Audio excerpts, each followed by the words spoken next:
Yan, makakaupo na.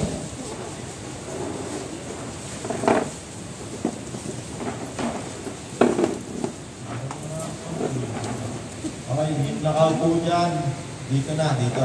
Para hindi kayo tabi-tabi dyan. Dito na, dito na. Oy, huwag nang ayaw pa magsitayo. Sisigaw na naman ako. Dali! Huwag kayo tabi-tabi riyan. Baka magkapalitan kayo ng ano. Isa, dalawa, tatlo. Tayo na, tayo na. Tayo na, lahat ng nandyan. Marami din yung upuan. Isa! Nako, ay. Halika-halika dito ka sa mga dali. Ayaw na ayaw mo umupo riyan eh. Dito, dito.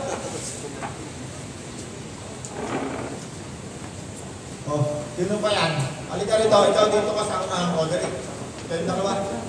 Halika rito! Eh, layo-layo na. Ayun pinag-aralan natin ng nakarating doon.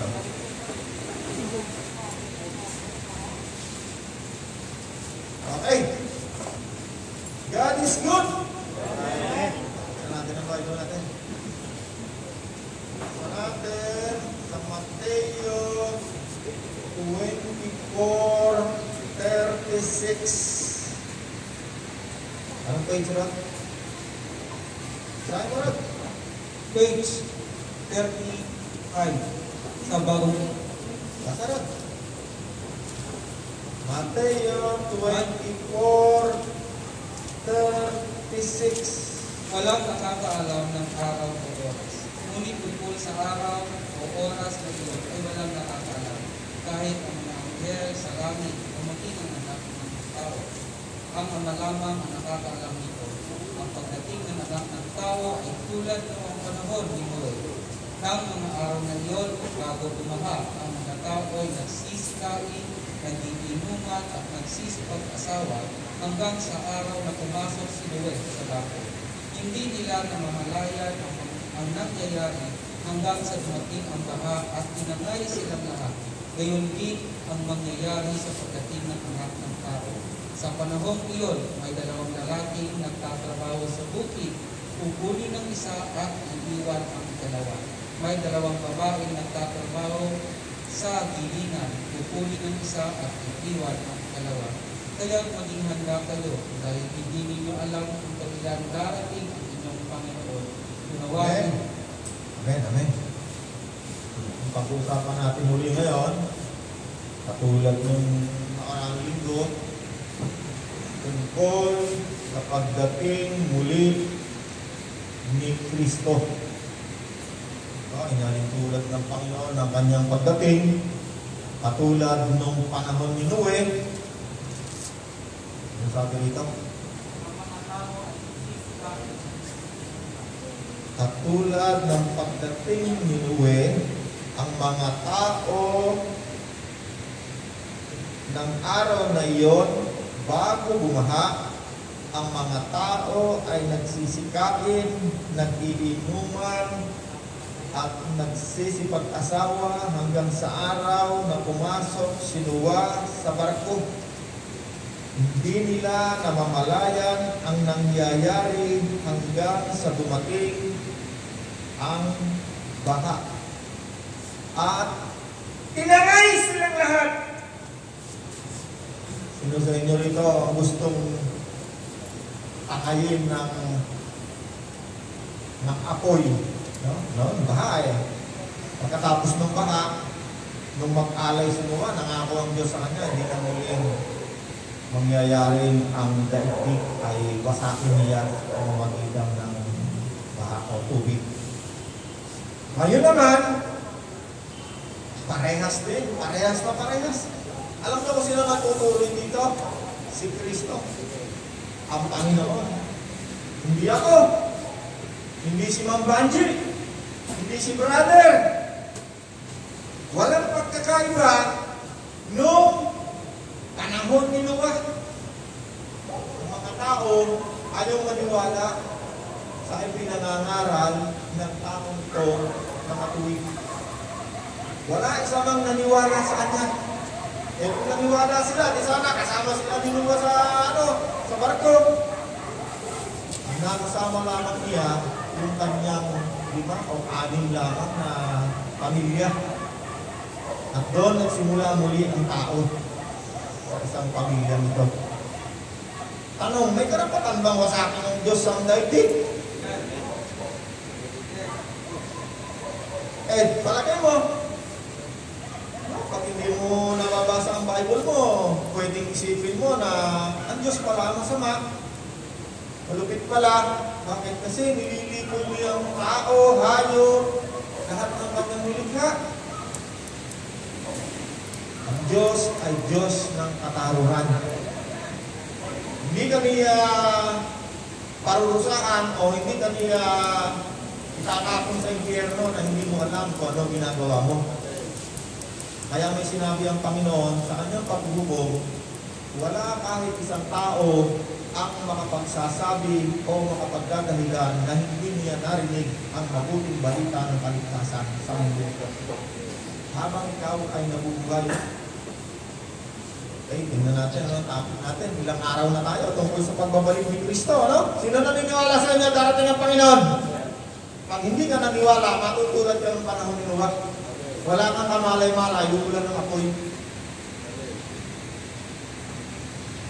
Uulan ng apoy at magbubuong, ikaw ay isa pag-uuman ni Kristo. Meron siyang mga detalye na sinasabi rito. Sabi niya, ngunit tungkol sa araw at oras ay walang nakakaalam. Araw at oras ng huli niyang pagbabalik, walang nakakaalam. Kahit ang mga anghel sa langit o maging ang anak man. Kahit mga anghel. Kahit siya mismo, sinabi niya. Sino lamang ang nakakaalam? Ang Ama lamang ang nakakaalam nito. Ang pagdating ng anak ng tao ay katulad noong panahon ni Noah. 41. May dalawang babaeng nagtatrabaho sa bilingan, kukuhanin ng isa, iiwan ang ikalawa. Sabi niya sa pagbabalik niya, merong mga taong nawawala sa paligid natin, ano? Ilang linggo na tayo, yan ang topic natin na pagbabalik ni Kristo. Ano? Hindi yan may tuturo sa isa, 10 o isang buong Quran. Bakit? Nakasabog sa Bible yan. Mga detalye yan sa muling magbabalik ni Kristo. Pagbabalik ni Kristo, hindi siya dire-diretso dito. Katulad ng Pangulo ng Amerika, ng Pilipinas, meron nga seremonya sa airport. Pagbaba pa lang niya sa aeroplano. Ganun din ang Panginoon. May seremonyas muna. At kukuhanin ang bawat isang tapat na naghihintay, naglilingkod kay Kristo. Siyempre, merong hindi tapat. Maaring yung isa yung naiwan ay yung isang hindi tapat. Okay. Puntahan natin, umurong tayo ng konti.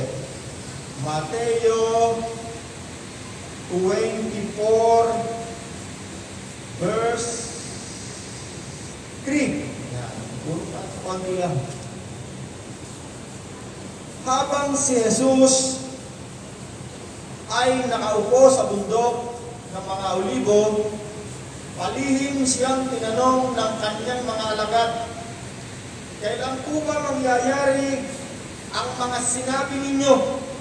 Ano po ang magiging palatandaan ng inyong muling pagparito at ng katapusan ng mundo? Ang Panginoon ang tuturo, no? Bago umalis ang Panginoon, sinasabi na niya ito sa mga tao. Minsan, sa pamamagitan ng mga talinghaga, minsan naman, pagka sila lamang ng kanyang mga disipulo, ay pinapaliwanag niya ito ng malinaw, detalyado. Okay, tingnan natin kung ano yung ibig sabihin ng Panginoon dito sa katapusan ng mundo. Buksan natin, huwag kong iiwan ng Mateo 24, babalik tayo dyan. Buksan muna natin ang Mateo 13:39. Ano yung binabanggit ng Panginoon dito na katapusan ng mundo? Mateo 13:39. Basahin mo rin. Tulong lang konti. Mateo 13:39. Page 19. natin. Sige, masarap. Ang kaaway na nag-isip ng damo ay walang iba kundi ang diablo. Ang panahon ng pag-aani ay ang katapusan ng daigdig. Okay, hold. Maraming pang nagbubukat. Mateo 13. Ay, ganito na. Bisa mo na sa 37 habang nagbubukat pa sila. Sige, bukat. 36. Page 19 yan sa kulay. Umurong lang konti. Diyan din, Mateo. Gerard. Paulugan ng talimbaga tungkol sa mga damo sa Tiguan. Pagkatapos iniwan ni Jesus ang mga tao at pumasok siya sa bahay. Lumapit ang kanyang mga alagad at sinabi sa kanya, ipaliwanag po ninyo sa amin ang talimbaga tungkol sa mapanirang damo. Okay na, Rod. Okay. Muli na naman nagtanong ang kanyang mga alagad, ano?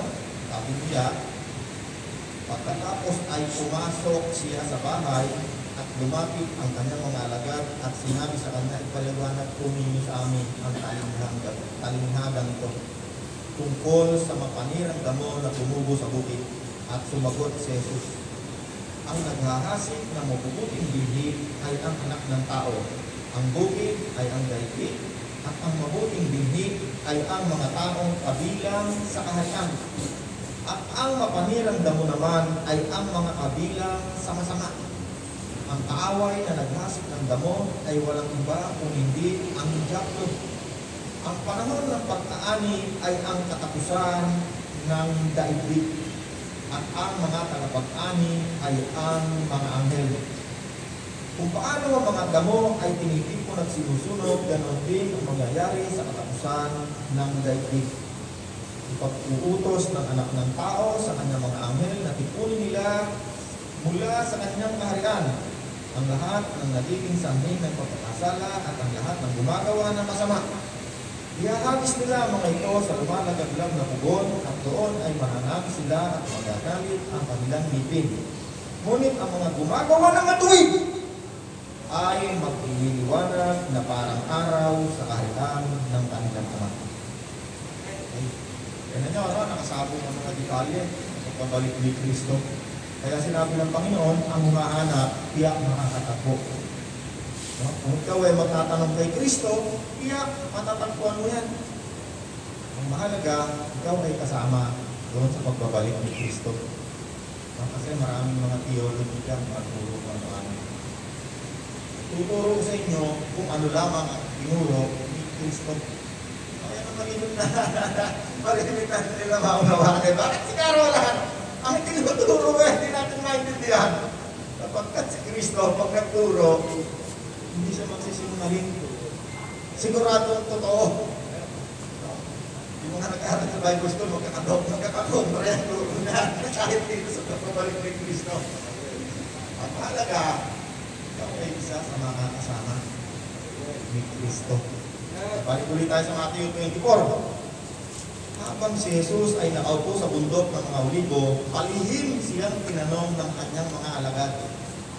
Kailan po ba mangyayari ang mga sinabi ninyo at ano po ang magiging palatandaan ng inyong muling pagparito? Napakaseryoso ng gusto malaman ng mga maghihintay sa kanyang pagbabalik. At sumagot si Jesus. Jesus ang nagtuturo ulit. Mag-ingat kayo upang hindi kayo mailigaw, hindi naman. Maraming paparito sa pangalan ko at magpapanggap na sila ang Kristo at marami silang mailigaw. Napakarami ng yan ngayon. Meron na sa Tabaw, meron na kung saan bansa na. Kaya nga raw yung Kristo. Hindi niya alam, bago pa malang pumunta ang Panginoon sa langit, ay tinuturo na niya siya. Ang Panginoon, kayo, mag-ingat kayo upang hindi kayo mailigaw.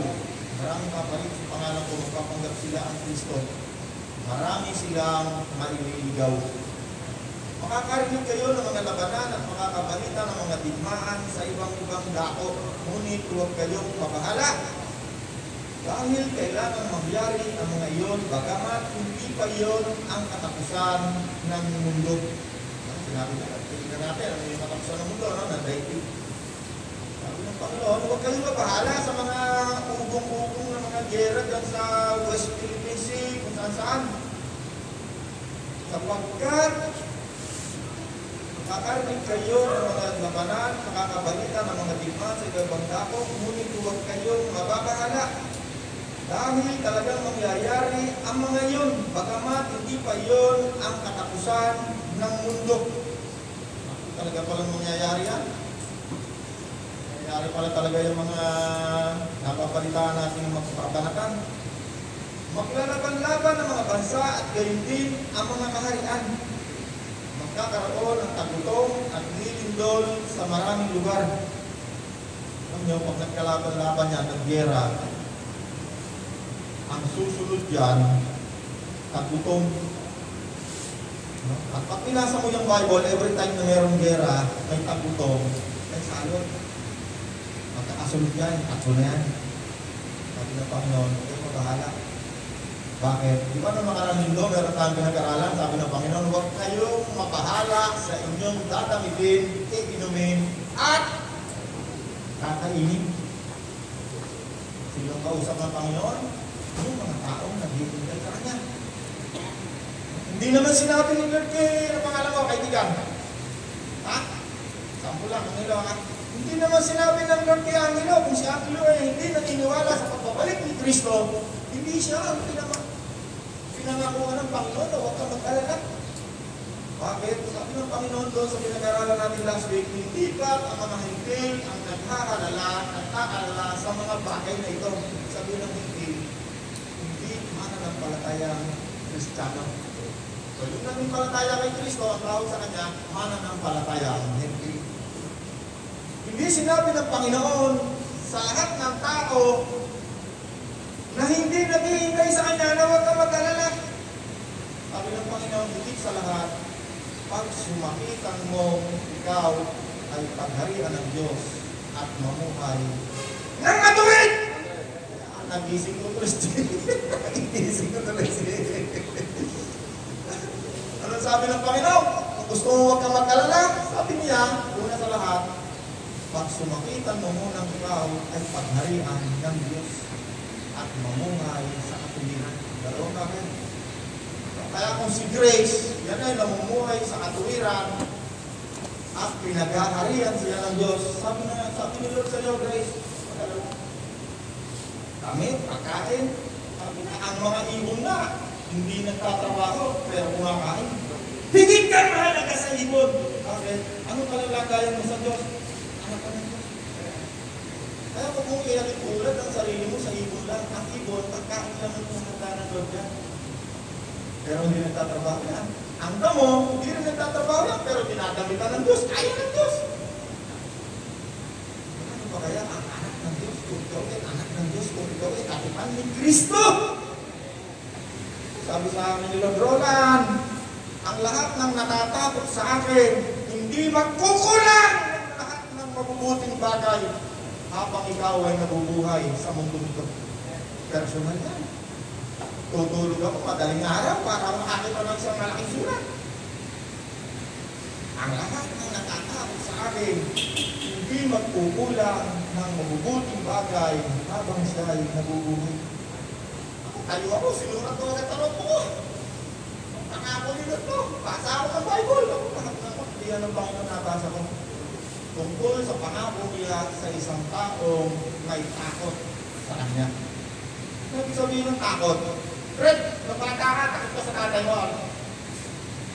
Sino sa inyo, takot sa tatay na nung bata siya kasi mapapalo. Diba?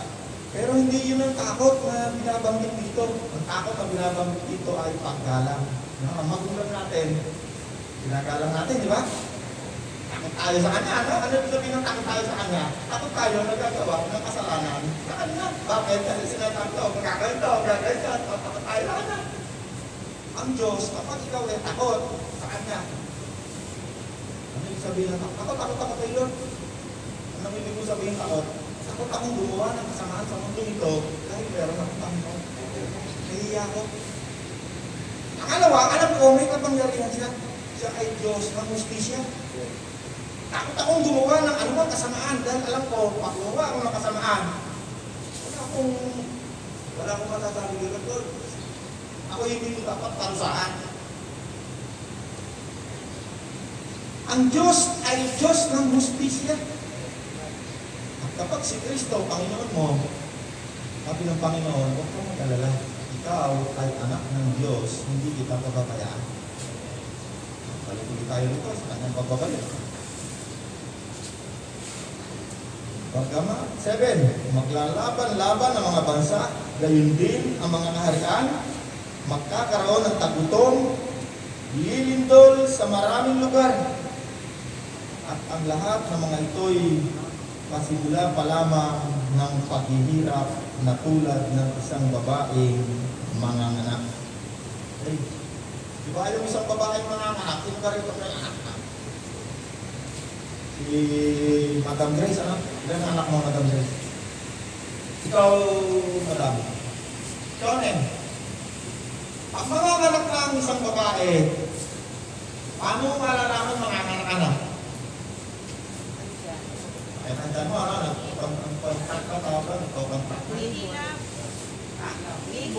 Hihilap. Pag ang tiyan ng isang babae, humihilap na, no, yan ang ginawang halintulad ng Panginoon sa kanyang muling pagbabalik. At itong mga binanggit natin, ito'y bahagi ng paghilap ng tiyan ng kanyang muling pagparito. Kita niyo yung West Philippine Sea, sabi na lang, sumilip kayo dyan sa dagat, makikita nyo na dyan. West Philippine Sea doon sa likod ng Barangay Bataan. Andiyan ang sabi ng Panginoon, ang lahat ay mangyayari talaga. At kapag naglaban-laban ng mga bansa yan, yung Amerika, yung China, pagpaputong ng atomic bomb yan, sabi ng mga scientists, pag naglaban yan, mga ilang linggo, yung buwan hindi natin makikita araw. Pag-ibig, ang buwan hindi natin makikita. Bakit? Kita nyo pag ano yung bagong taon, nung mga nakaraang bagong taon, makasalsada, wala kang makita, puro tusok. Eh, ganun kalit na labentador lang yan. Ang atomic bomb na 1 milyong gano'n, hindi lang 1 milyon. Pag pumutok dito sa Pilipinas, yung Pilipinas, dapat lahat ng building, pati mga puno, para matitira, parang dinaanan ng pinakamalakas na bagyo. At yung usok na, kung makikita sa TV, nung panahon pa ng kapon, alang patuloy magkalaki-laki gano'n. 1 milyon gano'n. Ang makikita natin. Kaya sinabi sa Bible, pag kinuha na yung isang lalaki, kinuha na yung isang babae, ang Panginoon, ibig sabihin, humihilap na. Nandoon na sa ulap ng Panginoon, paparito na. Sabi niya, dito naman sa daigdig na ito, pumapatak naman yung mga bloke-bloke ng yelo. Hindi din ng yelo, no? Kaya may mga ng yelo ngayon, kahit kito sa atin, minsan may mga yelo. Pag tumating na yung panahon na yun, kinuha na yung isa, nawala na yung mga katabi nyo, nawala na yung mga pinagtatawanan ninyo na hindi nyo makasama sa inuman sa pagnanakaw, hindi yung inuman ng mga itin. Tuturo na ngayon eh. Kahit mga scientists na niniwala na dyan. Kaya sila gumagawa na sila ng mga titirahan daw nila sa Mars, sa buwan, nagkakaralan na nila. Bakit iba-iba daw ang Pilipinas na mga itin? Ito traffic sa mga pinakalabas, pinatulong-tulong nila sa napakaraming tao. Hindi lang basta-basta tao na niniwala dyan, pati mga presidente, mga head ng mga detective at mga naniniwala na dyan. Hinahanda na ang mga tao. Pag nawala yung katabi mo, halimbawa, ang asawa ko yung nawala, eh sabi rito, isang babae, may tayo sa lalaki. Pag nawala yung asawa ko, eh hindi kumuha yan. Kaya naman, pag nawala si brother o si Ed, nakita natin yan, lasing ko, nagbago, kasi mabait na asawa, isang araw mawala yan, hindi kumuha yan. Yan ay isang sarupon pagdating ng Kristo. May naunawaan tayo?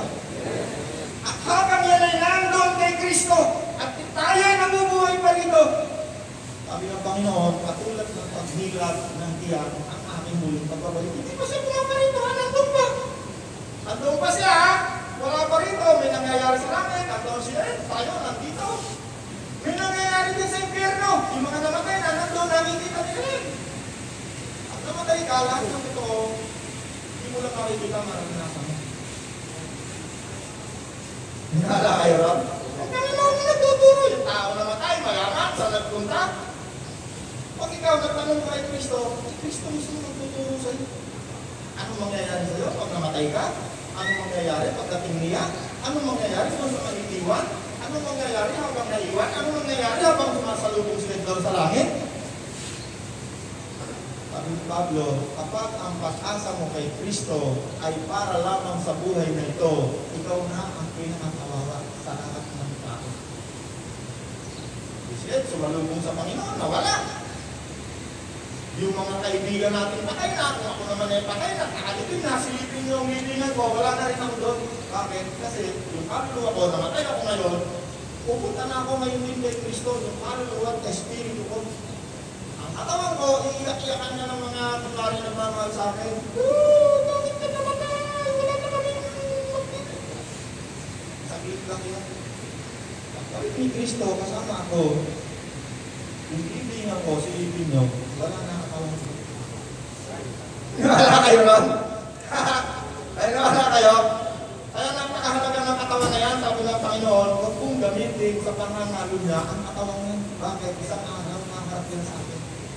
Si Kristo lamang ang kaysa isang tao na nagkatawang tao sa mundong ito, na kahit kasinungalingan, hindi siya nagkasala. Kaya siya lamang ang karapat-dapat na maging manunubos ng lahat ng tao. Palapakan natin ang Panginoon! Karapat-dapat siyang salamatan. Yan natin, ha? Sana ba ako? Pwede, maglalaban ng mga bansa. Kailangan itong mangyari. Magkakaroon pa itong lindol. Maraming lugar, ang lahat ng mga ito ay pasimula pa lamang ng mga paghihirap tulad ng babaeng manganganak. Okay. Ito na yung mga palatandaan, manganganak. Nakikita na ba natin ito mga dipan, mga gutom, mga gera? Nakikita na natin lahat yan. Palatandaan na yan. Nandyan na palatandaan, nandyan ang lahat yan. Yan na yung pagtutok, yan na yung lindol. Kagabi, lumindol daw sa amin na news. 36.5. Eh, mabuti na lang, wala siguro mga bahay na matataas doon. Kaya walang masakit. According sa record, mula nung ginawa ng mga scientists yung pagre-record ng tablet, nire-record yung lindol, nire-record pa nila yan sa buong mundo. Dati, nung mula nung magawa yung instrumento na yan, nare-record nila yan, ganyan ang pagitan. Sabi, ngayon, sa isang linggo, sa isang buwan, malayo-layo. Ngayon, bawat minutong may lindol, bumibig. According sa record ng kanilang mga bansa na nagre-record. So yung palatandaan, ang Panginoon ay katulad ng mga anak, nandyan na. Nandyan na sa pintuan. Kaya sabi niya, dapat tayo maging handa. Pagkatapos, ay kapopotan kayong lahat dahil sa inyong pagsunod sa akin. Alam mo sino mga tao kausap ng Panginoon dito? Alam mo sino? Sinarod. Kasi para maunawaan mong maigay tinuturo ng Panginoon, kailangan tingnan mo ang bali sitwasyon ng Panginoon ngayon. Ano yung sitwasyon nung siya nagtuturo doon? Sino ang mga kausap niya tinuturuan doon? Ang pangarap niya, lahat, Hudyo. Hindi niya.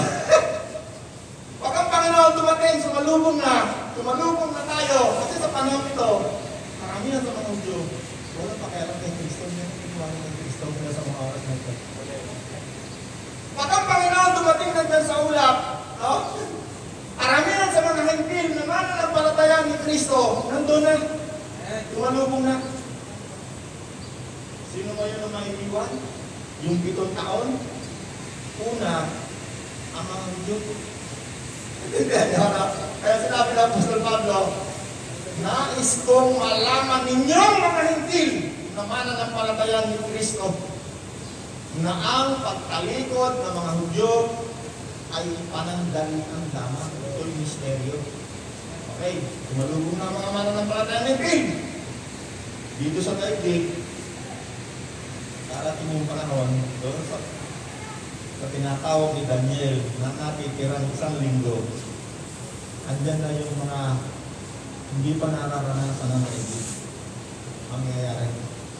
Pag ng yelo, kalahati ng mga sasakyang bato, lulubog. Lahat ng dilubyo nararanasan ng daigdig na hindi pa ang nangyayari.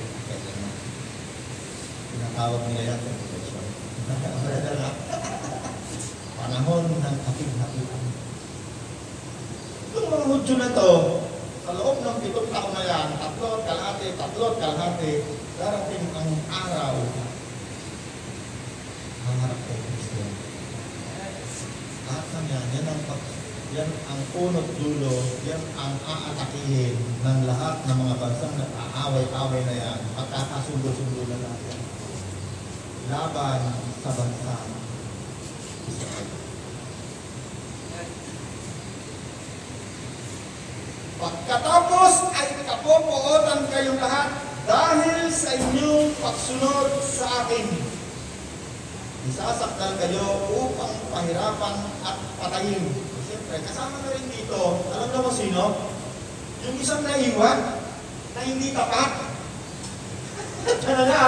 Kasama dito, pupunan ng isa, may iwan yung isa. Ang ibig sabihin doon, mananampalataya pareho. Yung isa tapat, yung isa hindi. Pero may pagkakataon pa rin yung malipas. Kaya lamang, kailangan niyang patayin. Mapapasama siya. Totoo, mga Hudyo. Naunawaan kayo. Kaya sabi ng Panginoon, makinig ang may pagdinig. Bakit? Tinuturo ni Kristo. Kanino? Kapag ikaw naiwan dito, alam mo ba nangyayari? Pinagawa. Kapag si Rod naiwan dito, na ayaw, nakuha si Ed, nakuha si brother, lahat ng naiwan dito, alam mo na kung ano mangyayari. Bakit? Tinuro na sa inyo ni Kristo. So, meron pa rin sa inyo maninindigan. Kahit na anong hirap, isa kayo, at yung mga Hudyo, makakasama. Kakaisa kayo kasi itong mga Hudyo na to, meron diyang mga magiging mga makanahan. 140,000 na Hudyo. Tatayo yan. Pinangalaan kayo. Ay, ako po, napakahumirap na intindihan na. Pero hindi dati sa akin. Dati sinasabi. Tuloy pa. Pagkatapos ay kapupootan kayong lahat dahil sa inyong pagsunod sa akin at isasakdal kayo upang pahirapan at patayin. Darating na ngayon dyan si Antichrist, si Satanas. Lahat ng tao, kailangan lagyan ng pangalan ni Satanas 666. Naiwan si brother, alam niya na yun, kasi sinabi na ng Panginoon eh. Hindi na yung tatanggap yan. Pag hindi tumanggap yan ang pangalan ni Satanas, subject for liquidation kayo. Hindi sinasabing itong COVID vaccine eh, ito na yun. Hindi sinasabing yan, pero pattern na yan. Meron na ngayong COVID passport. Kailangan ikaw mag-register. Wala kang COVID passport, hindi na makakapunta sa kaya.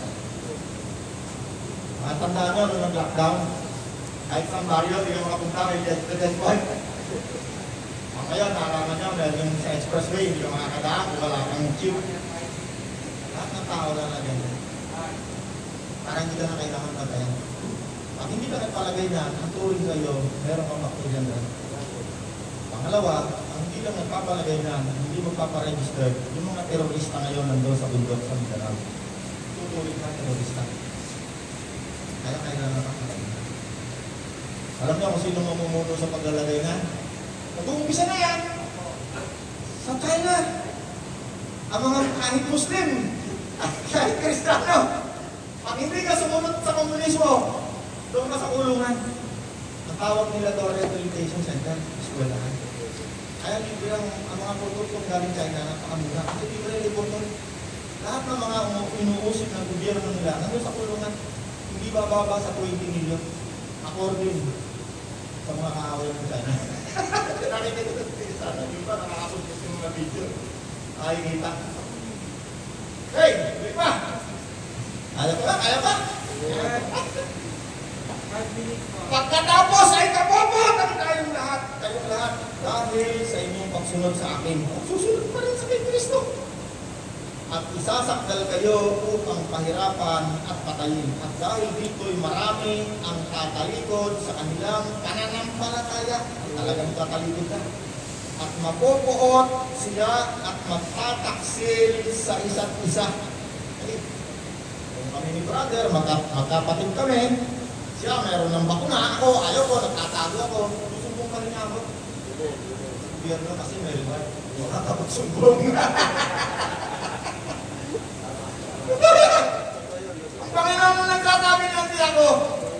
Pag yan ay dumating na, maaaring dumating na yun ng Panginoon. Tingnan nyo, lahat ng sinasabi ng Panginoon, yan ang mangyayari. Maghahanap ka ng mga taong nananampalataya kay Kristo, yung mga tunay na Kristiyano, mananatigan yan. Kahit patayin ako, hindi ako tatanggap yan.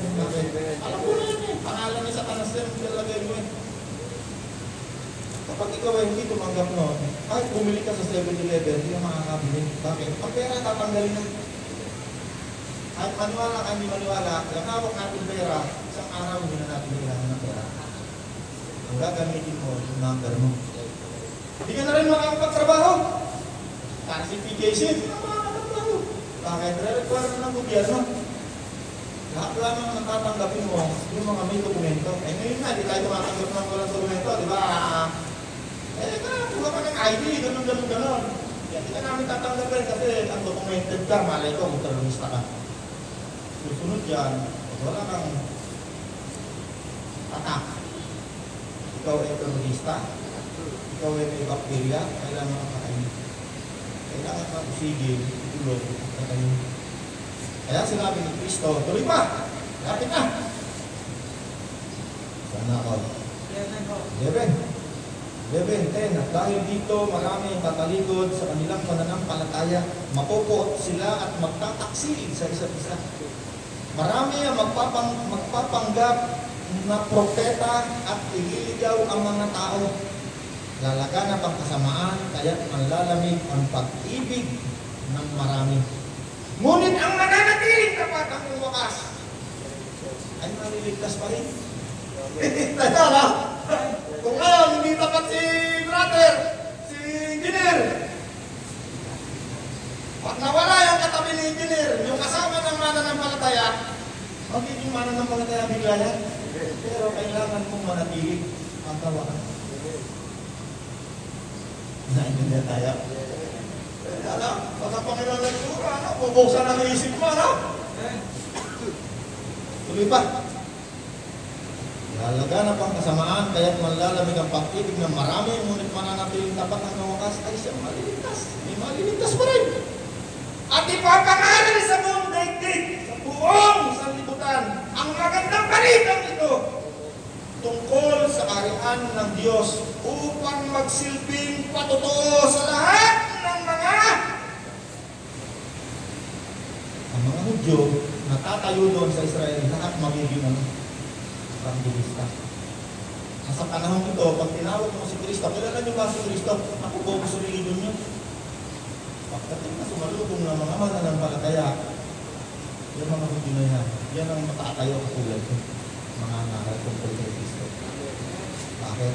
Ang pangangaralan nila, televised, buong daigdig, lahat ng mga bansa sa daigdig. Kaya alam, kaya ngayon, pumunta ka sa China, hindi pwede.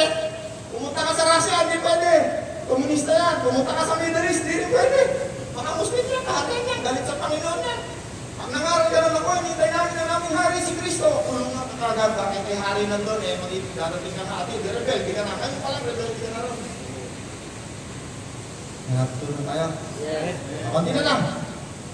At ipapangaral sa buong sanlibutan ang magandang balitang ito tungkol sa area ng Diyos upang magsilbing patotoo sa lahat ng mga bansa sa kadarating ng oras. Dahil sa inyo rito gustong manatiling tapat. Pero pansa, na lang verse. Mateo 28, basahin mo na. Mateo 28:20. Last verse. Mateo 28:20. Turuan ninyo silang sumunod sa lahat ng iniutos ko sa inyo. Tandaan ninyo, ako'y laging kasama ninyo hanggang sa katapusan ng panahon. Sabi ng Panginoon, lahat ng tuturuan, lahat ng tatanggap at magiging tapat, kasama na natin ngayon si Kristo. At kapag kasama mo si Kristo, huwag kang natakot sa mga tao ito. Hanggang kailan natin siya kasama? Hanggang kamatayan mo, hanggang sa katapusan ng mundo ito. Nananawa Samahan pa tayo ngayong umaga. Tayo tayo. Tayo mga anak. O Diyos na mabuti. Salamat po, Panginoon. Tinuro mo sa amin ang mga mangyayari sa daigdig na ito. Tulungan mo po akong maging isang tapat na katipan mo, Panginoon. Nais kong palubungin ka sa iyong takpan ito. Salamat po, Ama. Ikaw ay napakabuti sa buhay ko. Salamat po sa pangalan ng Panginoon Jesus. Amen.